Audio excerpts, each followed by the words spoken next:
去看马戏。一开始你对马戏的印象就包含残酷这两个字吗？对啊，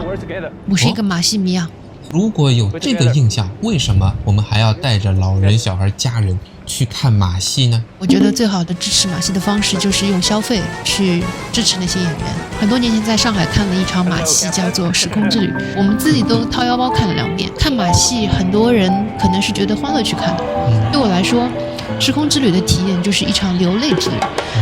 我不知道为什么，我看这个2遍，甚至我还因为喜欢这个马戏去买了他的这个音乐光碟。我每次都是看到自己泪流满面，然后听他的这个音乐也是常常会心里面会觉得很酸。我们先把残酷这个词放一边，最后来说说看为什么有这种感受。我先说个美吧，马戏有一种现场美。我首先必须坦白我做这次消费之前，我心里面是很忐忑的。对我来说的话，哪怕以前我是一个马戏迷，去支持马戏，我也只是买最便宜的票子。这次他的第一排的这个票价，我记得是200马币吧，一个人。对，所以当时4个人的票价，乘了一下，我觉得哎呦太贵了，所以我记得当时就直接来问你说要不要去买，你当时就直接跟我说买，立刻去买，就买底盘。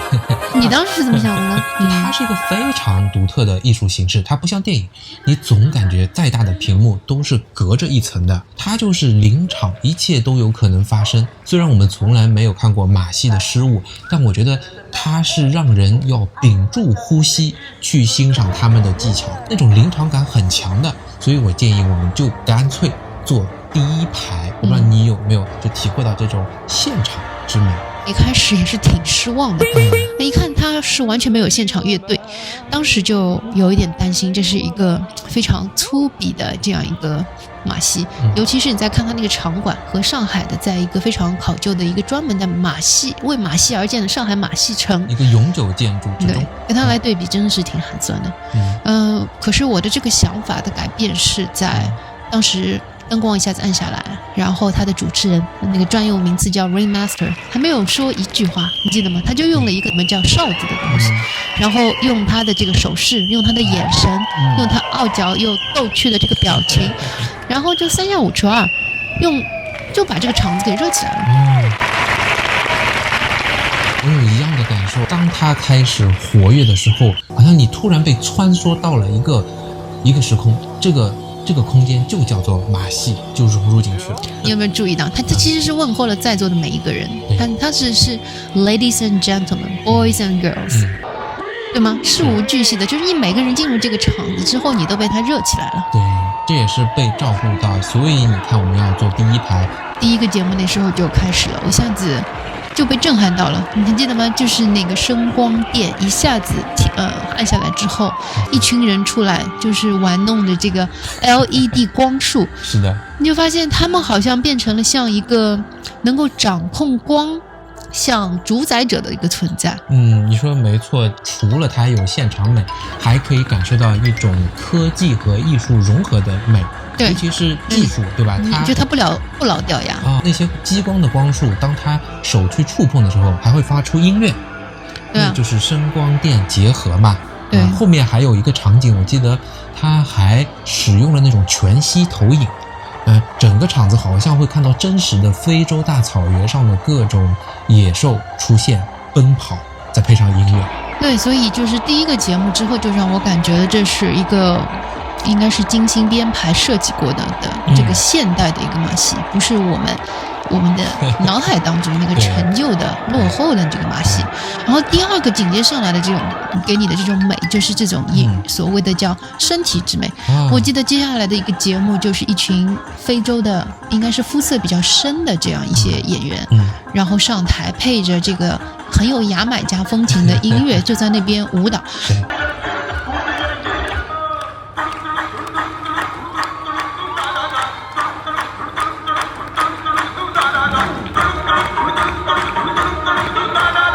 其实，真正吸引我的就是那些非常美丽的这个身体，你可以看得很清楚，这些有肤色的深色肤色的演员，他的这个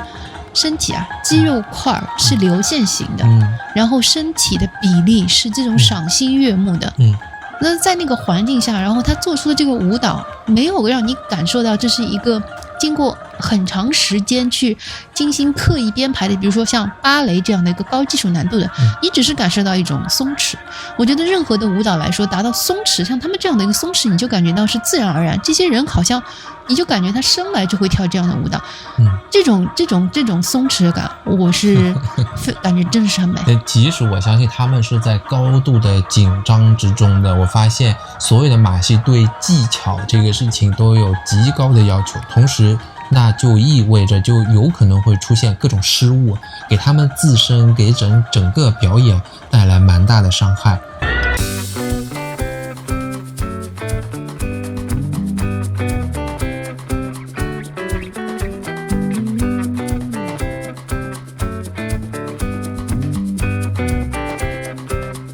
一些高空的表演，你讲的这一群牙买加的黑人演员，他们的那些高空跳来跳去垒高高一，要把人堆得很高，或者是最后压轴大戏摩托车，这种配合是让一般人难以想象和要表达足够的惊叹。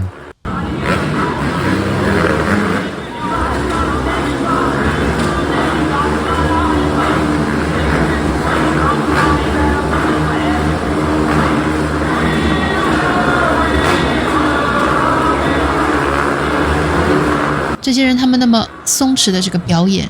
之后，他们接下来就去做那些环环相扣，就像你说的这种兄弟情啊、姐妹情的这种需要高度默契、信任搭配的这些，比如说叠罗汉、爬杆、吊在空中的这些柔术，其实这些本身都是非常传统的马戏保留节目，但是在这样一群年轻人的展现，配上这种非常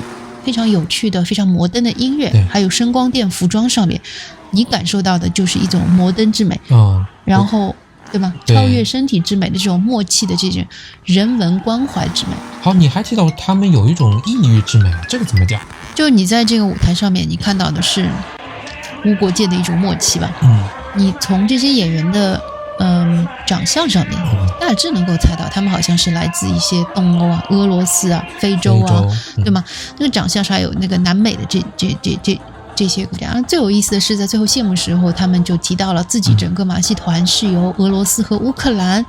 还有美国、英国、法国，然后这样一些国家的人来，你就会觉得，哎，这个俄乌不是在打仗吗？对。然后在这上面的话，其实大家完全看不出他们之间有这样的嫌隙。对，他们在那个点上配合默契，完成了一场精湛的表演。对，然后你往深的想，对他们来说这是一份工作，尤其你想到乌克兰和俄罗斯他们的这样一个这么多年的这个经济这个形势的来说，这是一份对他们肯定是相对来说收入比较高的一份工作。没错。可是这些人他拿着这样所谓的这个高薪，他的整个艺术生命又是非常短的我提醒大家，如果你像我们一样买第一排的话，会有一点小小的风险，就可能我那个座位是全场最容易被小丑接触到的座位，他每次上来都拿我来取笑，也是一种现场反应吧。看到我是光头啊，先把我的光头好好的玩弄了一番，把全场给逗乐了，后面还让我上去跟着他一起去表演嘛。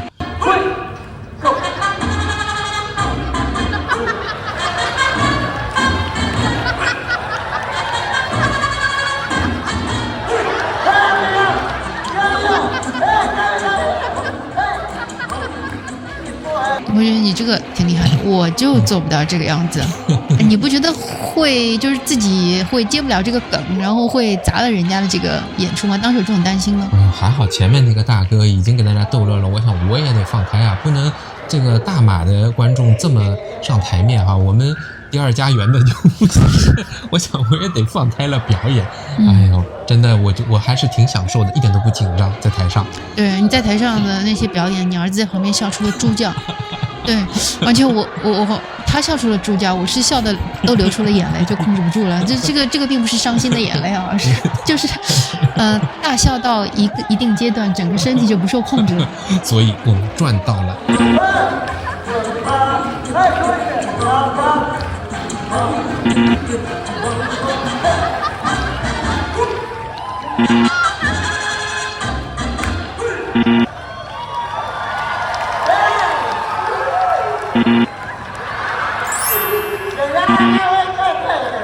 好，那我最后说一下，为什么我们的主题说马戏是一种残酷之美？请你作为一个马戏爱好者，能不能简略的说一下？就你看这些演员，他本身的这些节目啊，咱们叠罗汉也好，柔术也好，他需要长时间的去练习，还有身材上的保持，尤其是这些需要力量型的这个演员，如何去保持住肌肉、身体的柔韧性，然后同时你还要有这种美感，那么必然是要和自己的饮食习惯，然后自己的生活习惯，要进行对抗的。训练之残酷，对，还有吗？第二个就是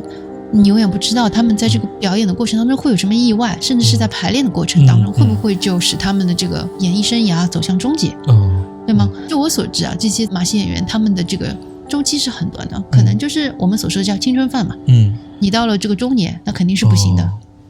所以他们在舞台上的这个时间这么短，而在这么短的这个生涯当中，我有幸可以成为他们某一场演出的这样一个观众，我感觉真是太幸运了。而且如果可以通过我们购买门票，能够去让他可能去多一点这个薪水，真的是非常好。也许他的背后是需要去支持，在财力上去支持的很多人，然后他也可能是挣了这份高薪之后，他一旦失去这份工作之后，他要去支持一个更长的人生。马戏又是一个比较小众的表演门类吧，随着当今的技术发展，好像它有一点落后时代，但你真的去看，又能够感受到那种现场所带来的无与伦比的享受。虽然是一次性，但是会深深的刻在你的脑子里，留下非常美妙的印象。对，就可能对小孩来说，我也不想告诉他这有多残酷，但是从我妈和小孩的这个表情来看的话，就这一场我们就是纯粹的欢乐，就是享受。对，这2个小时真的是沉浸其中。有时候我觉得很多认真做事的那些小生意人，无论是各种大马的小生意人，好像也是类似，就他们在自己的舞台上是个明星，可能其他人很少能够关注到他。好像每个人生活虽然都普通，但是认真做好自己的事情，就能把这种残酷转换为一种美吧。对，我这个节目当中，我是有好几次是感动的流泪。然后偷偷抹掉我的这个眼泪一个是震撼，第二个是感觉到自己真的是太赚了，因为花了这些钱的话，是看到了很多人类的这个我自己做不到的这些身体的极限，我去欣赏这个。第三个就是被他美呆了。是啊，所以你看马戏，这可能才是最正宗、最 traditional 的一种表演形式，走到哪儿表演到哪儿，我们能花钱去欣赏到这种一期一会的艺术，也是很幸运啊。是啊，以后再来的话，我还会去看。准备做一个忠实的追星族了。我觉得大家给我们点赞，可能也是一期一会的，大家珍惜吧。对啊，那个马戏团当时在开场的时候就说，请大家随便拍，随便在各种 social media 上发。对，就我们这个没有版权问题也欢迎大家多去帮助他们传播、转发我们就行。下期再会，拜拜，拜拜。